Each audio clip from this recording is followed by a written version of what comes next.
ପିଲାମାନେ ଓଡ଼ିଶା ଶିକ୍ଷା ସଂଯୋଗ କାର୍ଯ୍ୟକ୍ରମକୁ ତୁମମାନଙ୍କୁ ସ୍ୱାଗତ। ପିଲାମାନେ ଗତ କ୍ଲାସ୍ରେ ଆମେ ମିଶ୍ରଣର ବିଭିନ୍ନ ଉପାଦାନ ଗୁଡ଼ିକର ପୃଥକୀକରଣ ବିଷୟରେ ପଢ଼ିଥିଲେ।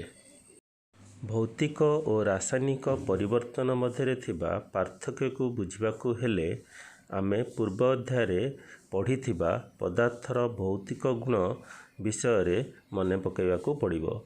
ବସ୍ତୁର ରଙ୍ଗ, କଠିନତା, ଦୃଢ଼ତା, ପ୍ରବହତା, ସାନ୍ଦ୍ରତା, ଗଳନାଙ୍କ, ସ୍ଫୁଟନାଙ୍କ ଇତ୍ୟାଦି ଗୁଣ ଗୁଡ଼ିକୁ ଭୌତିକ ଗୁଣ କୁହାଯାଏ।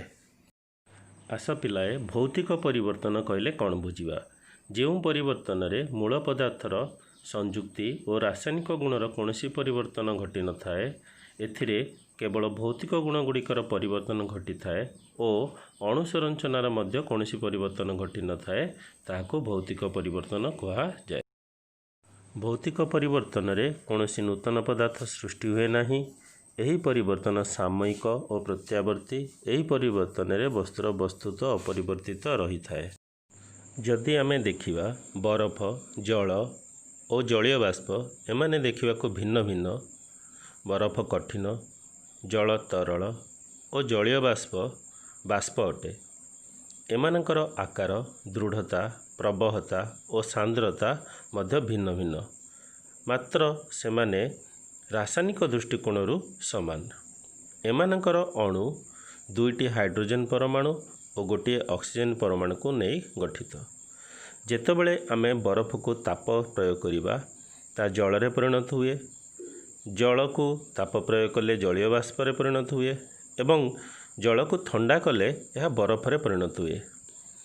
କିନ୍ତୁ ଏମାନଙ୍କର ରାସାୟନିକ ଗୁଣର କୌଣସି ପରିବର୍ତ୍ତନ ଘଟିନଥାଏ କିମ୍ବା ଏଥିରେ କୌଣସି ନୂତନ ପଦାର୍ଥ ସୃଷ୍ଟି ହୋଇନଥାଏ। ତେଣୁ ଏହା ଭୌତିକ ପରିବର୍ତ୍ତନ ଅଟେ।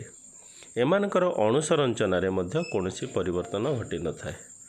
ବଲ୍ ଜଳିବା, କାଚ ଭାଙ୍ଗିବା, କପଡ଼ାକୁ କାଟିବା ଇତ୍ୟାଦି ଭୌତିକ ପରିବର୍ତ୍ତନର ଗୋଟିଏ ଉଦାହରଣ ଅଟେ।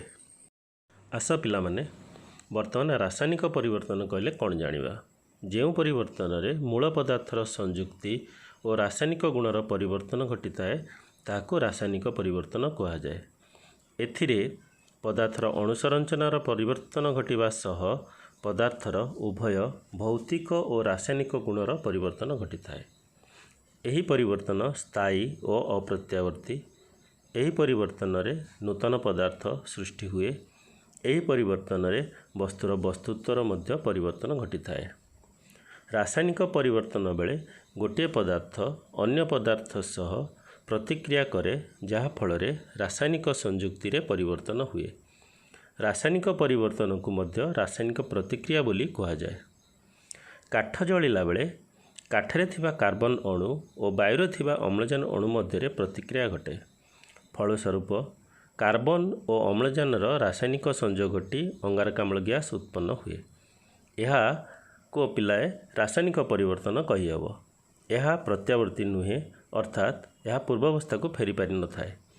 ଏହି ପରିବର୍ତ୍ତନ ଦ୍ୱାରା କାଠର ରାସାୟନିକ ଓ ଭୌତିକ ଗୁଣର ଉଭୟର ପରିବର୍ତ୍ତନ ଘଟେ।